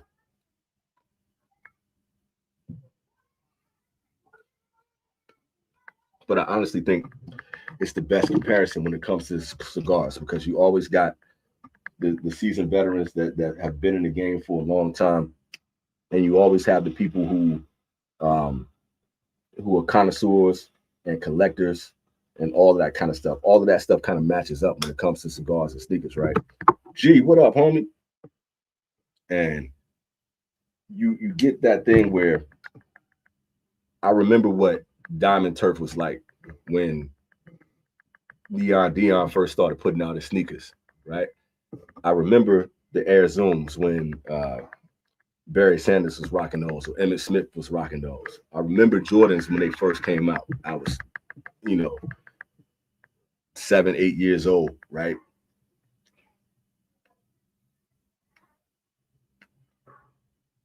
I remember that feeling of going to school and having premium leather on your feet. And I had the original Jordan 3s, and I thought I was king of the world. I thought I was Michael Jordan at the time. And then when they're doing all these retros and they're bringing out all these sneakers right now, and I just got a pair of black cements, and that leather quality wasn't the same, I was disappointed, right? But I finally got a pair of the Andre Agassi's recently, and this was the Air Tech Challenge, and the leather quality on that shoe felt like back in the day, and it was nice to feel that again. It was nice to put that on my feet again, and that's the same thing that when it's coming to these cigars, sometimes, man, like the shoe quality is not going to be the same when they make these retros and they put these things out, and you're waiting again. You're chasing that dragon. You're waiting for that moment where you can feel that experience that you had before. I just bought a pair of the Air Max 95s. They're in the mail right now, so I should probably have them in about a week or so. That was one of my holy grail shoes. That was a pair of sneakers that I never got a chance to put on my feet when I was a young buck, right? I cannot wait to open up that box and take those shoes out and put them on. I don't remember exactly what they felt like originally, but I know what they looked like. And from what I can see, this is the closest thing to that. It's hard to get that feeling again. And it's hard for people to constantly produce and reproduce something that is as good as the original. You feel me? The OG Penny Hardaway is my first premium sneakers. Now, now I'm in the boots. I got to see these boots you're talking about. I would love to see what that's about. Because back in my day, we was rocking Timberlands and we was rocking the polo boots. And I'm trying to find a pair of the polo boots that I used to rock in Eastlands. Eastlands was the other boots that we used to rock back in the day. I want a pair of those bad, but I feel that. But it's the same thing. OG Penny Hardaways. That's another pair that I'm trying to get right now. My boss got them, and he rock them every day just to make me sick because he know I want them. Also, I just got the new infrareds, the Jordan 6s. Those things are phenomenal right now, and the quality on them is top tier. So there's always going to be this thing for us in the cigar culture that have been doing this for a while. We're always going to be chasing that moment to get the premiums. I smoked what was that joint? The Mi Carita Black recently, and it didn't hit the same way it did for me the first time, and I was disappointed. And it's the same thing that like Carpy was talking about earlier with the 6.2. It's like I know we've had those moments where it felt like magic, and honestly, saying magic, the magic toast. When I first had that cigar, it was like man, it was like I never had anything like it. When I went back and smoked it with Peter on Unbanded, that was one of the worst experiences I had with a cigar in quite some time. So I think that's one of those things that comes with aging, not just getting old and getting all the gray and whatnot, but just the fact of maturing in your experience. When you've had so many things before, when you've had so many different smoking experiences and things like that. I think the only valor that we can get right now is to be able to show these young cats what it's like to really smoke cigars. So yeah, I'm from New York, the Bronx, so Timberlands all day. Shout out to BX, man. In the day, the Japanese have crazy boot saying, dog. I don't know if that you can hear this stuff that's going on in the background. Hopefully my audio is not jacked. But it's funny to see like when I'm walking around Fukuoka or if I'm walking around Tokyo and stuff like that, seeing these dudes rocking baggy jeans with boots on. They either got like the black combat boots, they got those big sole boots, or they're rocking Timberlands. And it's funny that they're like Japanese for me, they're always like 10 to 15 years behind us in fashion. They take what we've done in, Boys in the Hood, New Jack City, or in these old like Jay-Z videos and watching State Property. They're on the hip hop that we left behind, right? They're still kind of back there. They're still catching up to us in hip hop culture. They're still catching up to what we was doing. Like if you come out here, your mind would be blown because they're rocking Timberlands with Averex jackets. I can't make that up.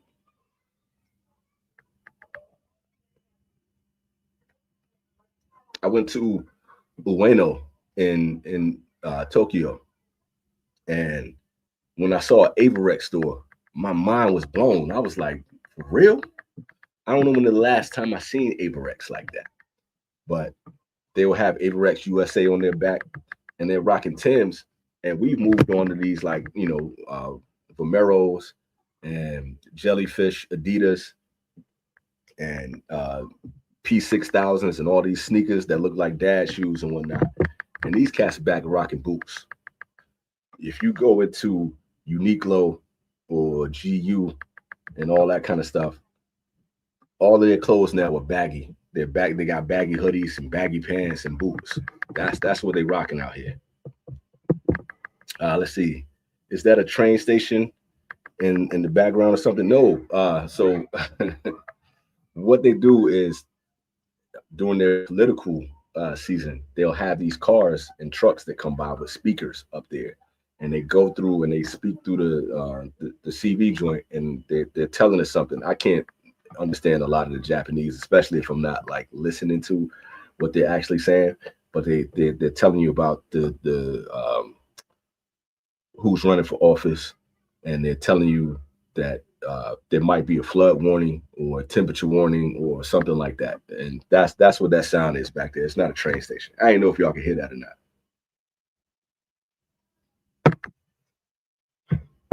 But they were riding through the neighborhood doing that. He said, wow, I remember mofos were getting robbed for Avirex back in the day to get the $150 across the face and all that. For real. For real. And it's just so wild to see that now. Like, I think one of the greatest cultural moments I see, sometimes I just go into the city and you got to go to like Osaka or you got to go to Tokyo where they're like real. So if you go into Tokyo, you got like Shinjuku, Harajuku. What's the other spot that's real popping? Shinjuku, Shibuya. And you go out to those spots and you can just watch these dudes, especially like these young teenage cats, man. And like to see them like when they're rocking clothes, it looks like the 90s. It's wild to me, bro. Like I can't express to y'all like how crazy that is to me. And you can kind of see them like watching you to kind of like study your fashion because it's like, oh, Kokujin, like they say, oh, it's a black man here.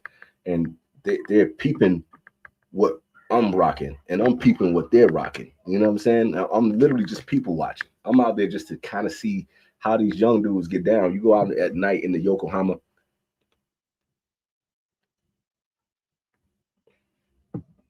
and just see the homies standing around in front of the Family Mart and all that kind of stuff, or they standing in front of the Lawsons and they, they got their drinks and they're chilling. And it's like seeing that they've taken our fashion from 15, 20, 30 years ago and they're rocking it now. And then they put their own spin on it. It's kind of dope to me. And I've been seeing lately that I've been kind of switching up, like to kind of rock, change some of the way I dress to kind of match what they're doing and vice versa. It's just kind of funny to see how people are feeding off each other style wise. It's kind of dope. Still rocking Chuck Taylor All-Star. Shout out to the West Coast, man. I'm actually trying to get the Converse Shea Gilgis Alexanders. That's like my grail right now. That's the one that I'm trying to get. But I hate the way that they're marketing those shoes. But I still rock Chuck Taylors, like some all red Chucks. Still chef's kiss for me. Like if you put those on with a fresh pair of jeans, or some sweats, ain't nothing touching like some fresh Chucks. And they're everywhere out here. They're still popular. And my daughter just got a pair. Those are like this thick on her shoes. Like all the girls rock the platforms out here. So that's really like a major thing. He said, yeah, I heard that Japan has like 5 different Manhattans and it's just different styles. And this is true. It's no joke. And it's one of those things where you see people online talking about that, or you go on all the YouTube reels, but it's way different when you going out to Roppongi and you got the more street kids out there, and they're coming out of the bars and they're coming out of all the clubs and whatnot, and they got the messy hair, but they got the perms in and they got fades and whatnot. It's like, yo, how crazy is that? But then you see, like, you go to Harajuku and you got the girls with all the golf look and they got their face painted up, and then you'll see somebody walking down the street and they got the cutesy style with the thick combat boots and the platforms like this high. And it depends on where you're going from, like, whether you're in Roppongi or whether you're in Shibuya, or if you go to Osaka. Osaka is my favorite city out here. Osaka is like, everybody there is laid back. Everybody's chill. And they will come up to you and have a conversation with you. If they see you rocking some fresh J's, like if you got on the Tokyos or something like that, they will come up and politic with you. You might not understand everything, but they'll tell you kakoi. That's cool. I like that. You know what I'm saying? Or they'll be like, suga. Like, hey, that's dope. And that's cool, man. It's real cool that, like, seeing the way that the music and the fashion can bring everybody together.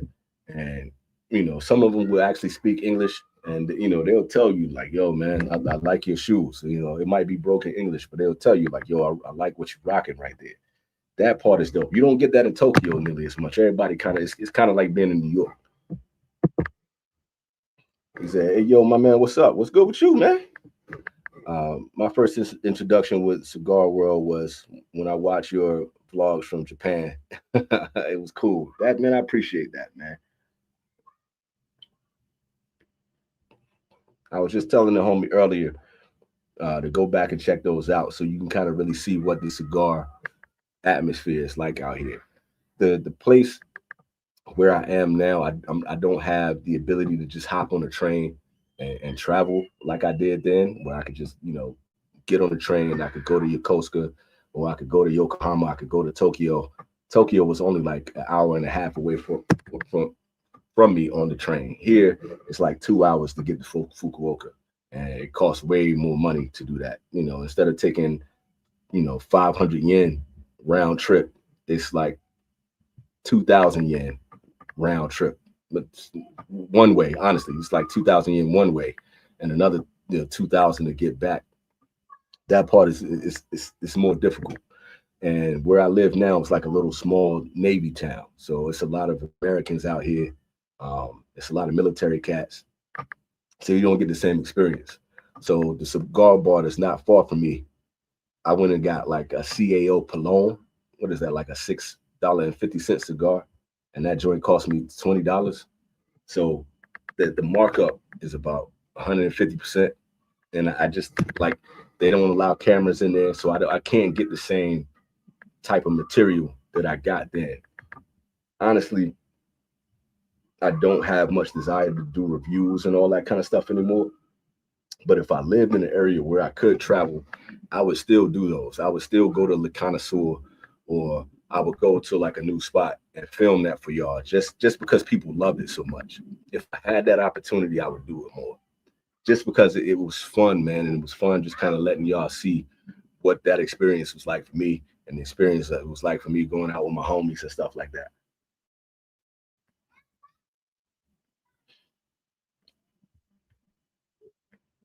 I think that was like the one thing that I could do within the cigar space that nobody else could do, right? And not saying it on some pat myself on the back, but the whole point of having YouTube, having TikTok, Instagram, and all that stuff is to be able to connect all of these dots and connect all these different worlds and regions and put that all together. If I could do that again, man, I would. So don't be surprised if I'm traveling and all the stars align and I got my phone with me and I got a microphone and I know I got downtime that I could just go to a lounge and record that for y'all again. It's just going to be a matter of having the freedom to be able to do that and having the yen to be able to do that. But if it happens again, if all the stars align, I'll make that happen for y'all. I heard that the Japanese grow tobacco and oil cigars and old cigars. There's a brand called Great Wall. Know about that? No, man, because like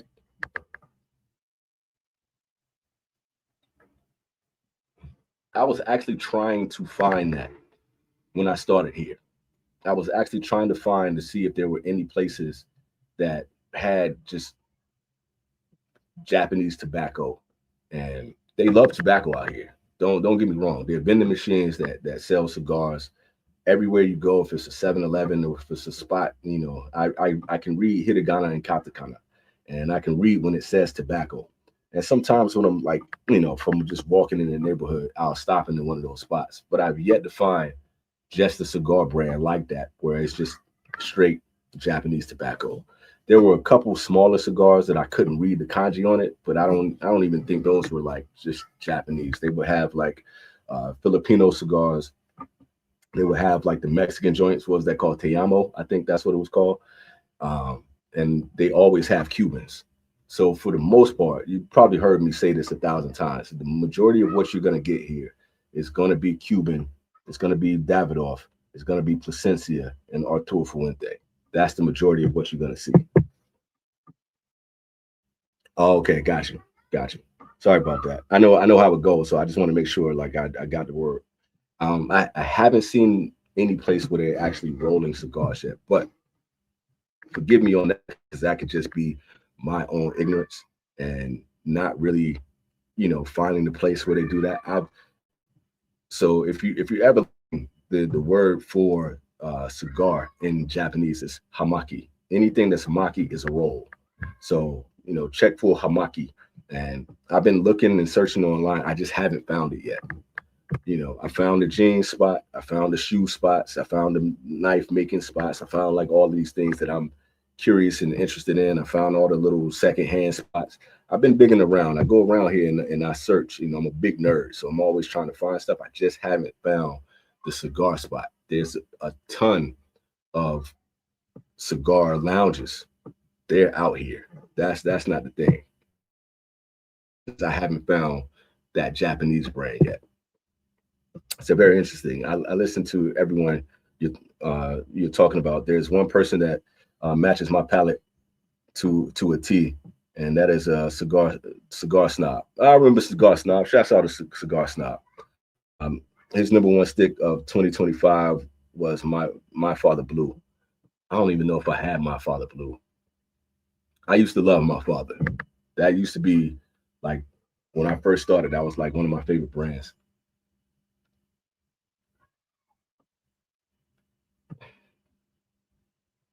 My palate changed. I don't really love my Father like that. It's one of those like if I came across that one again, I would smoke it. I'm curious about that. Like you said, that sounds like a cool live. Honestly, What I miss most about your reviews was the experience around the smoke itself. Feels like that's missing in a lot of reviews now. You and DJ got it the most. That's one thing about DJ, man. Uh, DJ really he put a lot of time and effort into putting his personality and putting his persona of Pick Jimmy into the cigar review. You cannot take that away from Jimmy. Jimmy had that down pat, 100%, and that was a big deal for me, right? Like, I think the reason why I can just pop up and do a live like this after being out of the game for so long is that I feel like a lot of y'all relate to me because you get who I am as a person and not just the cigars. I try to be very honest about my reviews, but I also try to put in my love of music, my love of hip hop culture, my love of fashion and philosophy and storytelling. I try to bring all of that atmosphere into the reviews because if you were gonna sit with somebody for 10 minutes, 15 minutes, and they're smoking a cigar, it has to be more to it than just burning these tobacco leaves up, right? That's the way I always saw it. So I always try to be, whether I was talking about Dominique Wilkins or if I was going to a cigar bar, and I tried to give the whole feel, the whole breakdown of what I thought about the cigar in the beginning and what the experience was like at the end. I took that seriously, man. That was a huge deal for me, man. So when people give me comments like that, Moses, like that means a lot to me, man. And I like, don't get me wrong. I miss that whole thing, the editing process and trying to find the right song to match the vibe and trying to find the right gift to express how I was feeling in that moment and trying to create a thumbnail so when you come to the door, you know what you're getting into with this cigar. The creative part of me misses that, like, and the conversationalist in me misses that to a T, man. So I that humbles me, man, and I really appreciate it. The judge, the Flor de las Antillas, for me, my father. Look, don't get me wrong, man. I'm not as versed as I used to be, and back in the day when I used to do these lives and I'm talking about different brands, I could rattle off every cigar that I've had under that umbrella during that time. I don't have that skill set anymore, unfortunately. But when you guys have mentioned the cigars and all the ones that I've tried, and when I was doing different things at the time, like making these videos, everything was thoroughly researched, right? I'm going on half wheel. Um, I'm going into all the different cigar magazines. I'm going online and I'm doing my research on it first.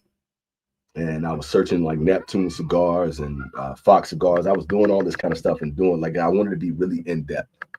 Um, and I think I mentioned this before. What was the cat's name, man? Was it Dr. Joe? I think that was his name. I think it was Dr. Joe. And he used to have these long form deep dives into Cuban cigars, and he would talk about the history of the cigar. He would talk about the blends, and he would talk about the manufacturing and all that kind of stuff. And I was just enamored with that whole process of nerding out over these cigars, bro. And that I fell in love with it. Honestly, my oldest daughter was just talking to me, and she was like, "Yo, I think you autistic." She said this, and she was just like, "Yo, the way you got into cigars was like crazy because you hyperfixate." And that's the way I was at first.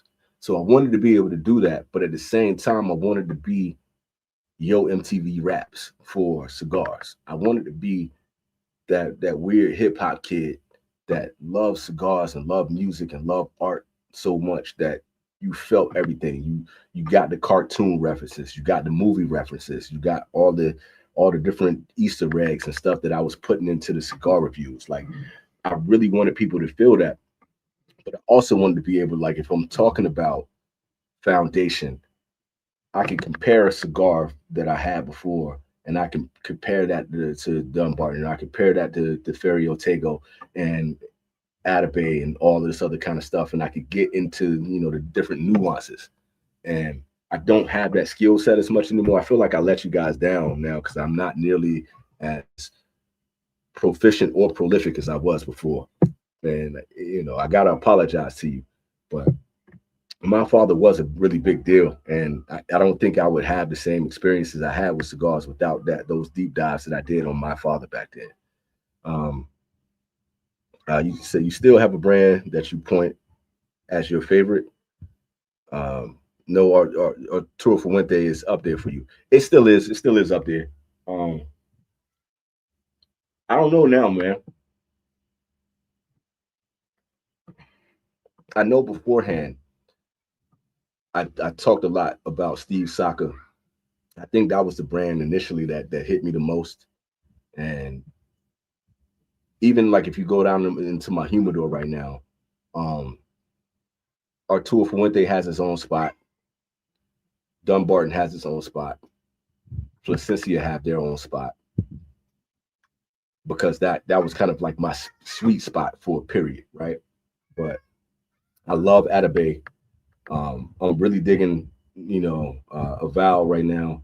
I like what Select cigars are doing. I used to really, really, really love Foundation, but I I don't think because I don't indulge in cigars nearly as much as I did before. I was smoking like you know 3 cigars a week at a time, and I could have 2 cigars a day at one point in time, and I just don't smoke to that same degree anymore. So it's hard for me to really be as nailed down and as dedicated to a brand as I was before. I just don't have it anymore. Olmec is the closest to a Padron that I've smoked. Olmec to me will blow a Padron out the water. I used to love Olmecs. That was a top tier for me. I still say my favorite cigar of all time is still the Añejo Shark, but Olmec used to be one of those that I would go to regularly. I don't even think I have any more downstairs. I don't. I honestly don't. I'm thinking I don't. I don't.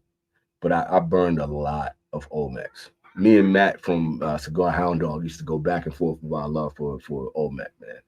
Um, I but that's another reason why you guys don't see me nearly as much, because I feel like I love being able to like have these conversations and get deep with cigars. I just don't feel like I have the same level of expertise that I had before. And I don't say that in an arrogant way by any stretch. It's just the fact that I really was well studied and well versed, and my palate was conditioned to what I loved and what I didn't like at the time, and it was really like conditioned to what was new and what was hot, and I just don't have that same thing anymore. And I think if you guys have been following for a long time, you kind of saw that kind of fall off for me, just because that magic was gone and chasing that dragon. I didn't have it anymore. But to me, I just wanted to be able to grab a good cigar and just kick back and really enjoy the people that were around. And that's why I like doing this. Do you ever have the Charter Oak Pegnataro? Love that smoke. Just picked up a box. No, but I used to talk up Charter Oak all the time. Like if you go back to some of the top 10 lists that I used to do, which really took off at the time, especially when I was talking about like flavorful cigars, or if I was talking about just budget cigars and budget lines, I always brought up Charter Oak. I don't think I've had that one, but that's just because it's been so long, man. That being here in Japan, I don't have the access to get cigars like I used to, and that time where I spent my money on, you know, going to all these different websites and trying to get cigars shipped here, that was a chore. It really was a chore. Just because of like they don't like cigars coming through the mail like that, and depending on how you send it, it could cost me way more money than just normal shipping.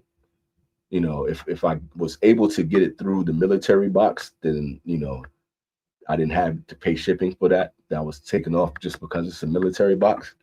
But and the taxes too. So if I could get the cigars, then it was like heaven sent. So now it's just based on what the homies send me. You know what I'm saying?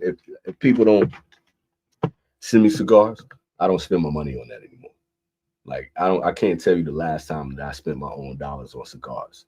And I'm not saying that because, you know, like I should be a charity case or anything like that. But I appreciate Justin going out of his way. Shout out to Stick God Travels for doing this. He was just like, nah, bro, if you're gonna be on the Avengers show, you need to be smoking what we smoking. So shouts out to the homie for that. I just don't go out and buy what's new. So and I don't even search online for that. If I'm not searching for sneakers right now or stuff that I like for boxing or working out, I ain't really messing with it crazy.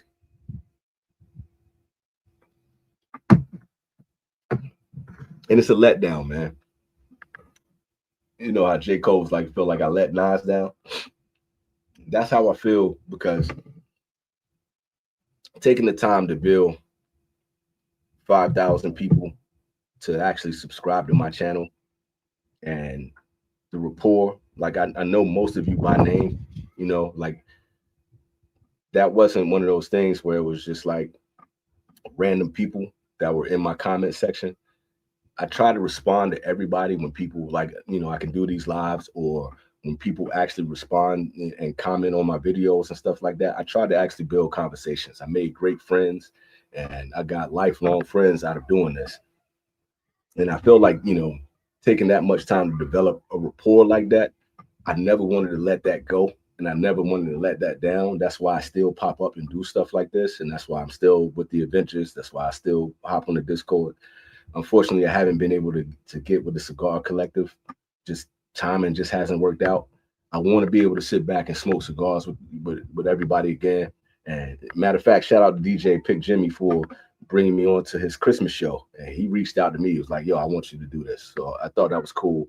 I finally got to have a face to face with Michael Herklots.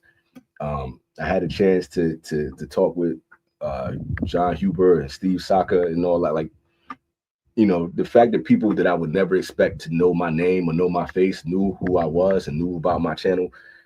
I feel bad when I don't have the same skill set that I had before.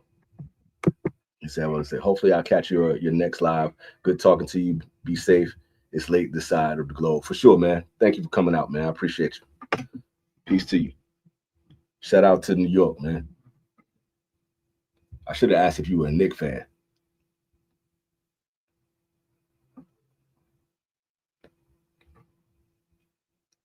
I should have done that earlier. Old me would have done that. But anyway, so I'm not gonna be up here much longer myself, but I appreciate everybody that came in. I do like I still got a little bit left on the cigar. So if y'all got any other questions or any other insights, man, please share.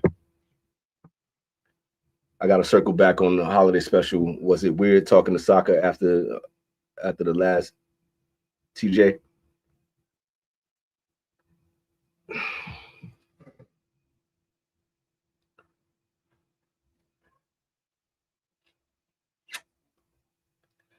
I would say nah. It was nah. I'm trying to I'm missing my words on this one. I'm missing my words on this one. I'm really trying to collect my thoughts on it because I don't want to say the wrong thing. I wouldn't say it was weird talking to him in a sense. Like it was more so like the more you learn about people and their perspectives and you learn about their personality types,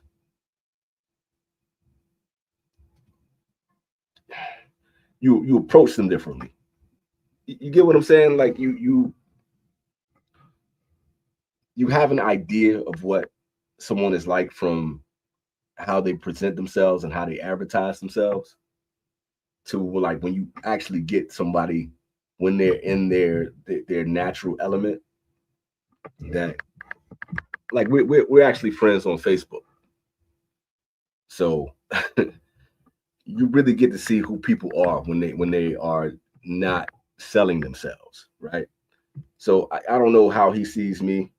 I got what you meant. I got what you meant. But I think I think now I wish I could go to PCA. Like on Facebook recently, he was just talking about, prepping for PCA, and the Avenger Cast was talking about, everybody getting together at a PCA. If the stars align, I would do that because I would rather like actually have a cigar with him, and I wanted to see like how he would react to seeing me in person, and vice versa. I because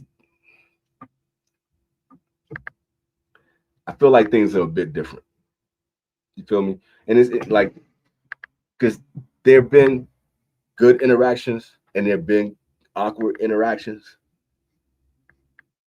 So I think the next step would be to see how those interactions would go man to man.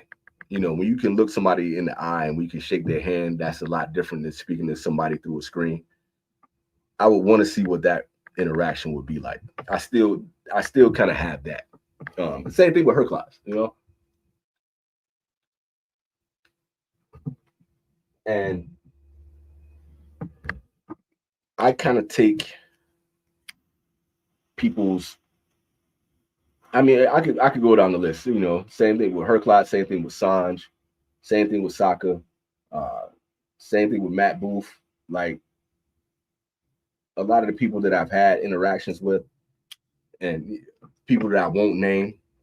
Like it's one thing to have these interactions that I've had with them on lives, like Jaman from uh, DC Cigars, like Definition. That's somebody like I want to chop it up with, like in person. You know what I'm saying? I would really like to pick his brain on cigars. Um, there's the lady that I just met on the Christmas show, uh, talking with DJ. I want to talk to her in person. You know what I mean? Like certain things people have said have kind of turned me off a bit, and certain people have really impressed me in the sense that like I would love to actually sit down and have a cigar with them and really vibe. Saka is an interesting one, and I know you know a lot about that whole interaction, but I don't know, man. Alcohol make you say a lot of different things. And, sometimes they call it a truth serum for a reason. You feel me? So that's still one of those things, bro, where it's like I got to meet the man behind the screen at this point.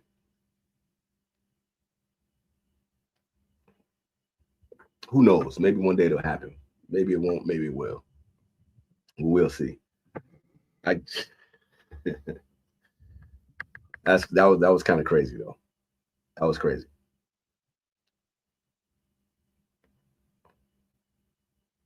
Even with some of the people that you guys have seen me interact with. You know what I'm saying?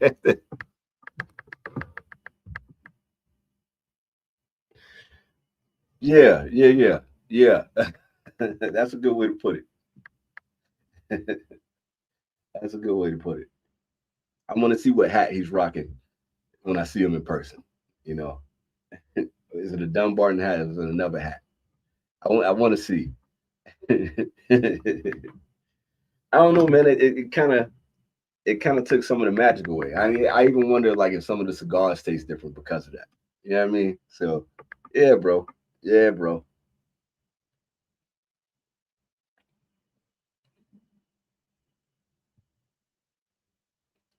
That's one of those, dude, that you really got to see what a man is like when he can shake hands with you. It's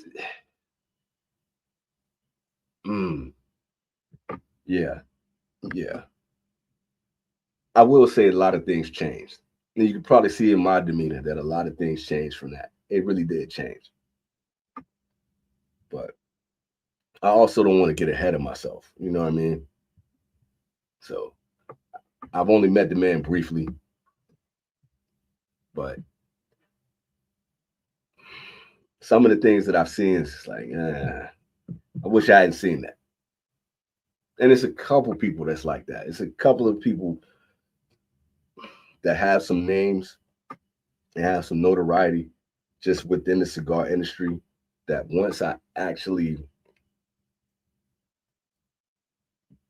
got to experience their thought process and their words in an unfiltered situation, made me give them the side eye. Dig me? So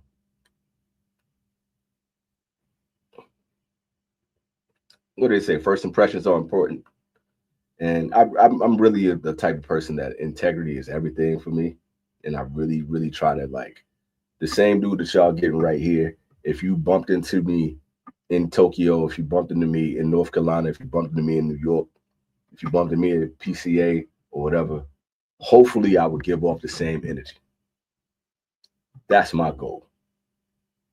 If if I'm lighting a cigar with you and, I'm sipping my Fresca and we having a conversation, hopefully everything will be the same. And the takeaway that you have from having a conversation with me will either make me seem like the same cat that you've always known from Smoke Your Best Cigars or the top 10 list or Infamous is going to be the same dude that you get. That's my goal. That it will always be that way. It don't work like that with everybody. Hey, long time no see, brother. What's good, man? He said, hey, Killing, my man, how are you? Don't have to stay, but wanted to say hi, man. I'm just glad you popped up, man. It's always good to see your face, homeboy. Well, see your words. I got to jump, getting late. Good chatting, man. Live through March. Come back soon, bro. I'm going to try my best to make it through March, man. You do the same. Enjoy April. Enjoy May. And as I always tell y'all, man, I never know when I'm going to pop back up. I never know when I'm going to do this again. It's always grateful to see y'all come through and have a cigar with me and just talk life and just talk different stuff. I'm going to put this wax cigar out, man. And I'm going to go ahead and hop on 2K and just chill out for a minute. Y'all be easy. They say that the eyes of March are always watching. So watch your back and be good to people. Always smoke your best cigars and just stay up. I'm going to let y'all get the rest. I don't know what's happening on the West Coast, man, but I'm going to slide too. So y'all be easy. Have a great night out there. And when the time comes, I'll pop up again. Hope to see y'all. Y'all be easy, all right? EKB is out.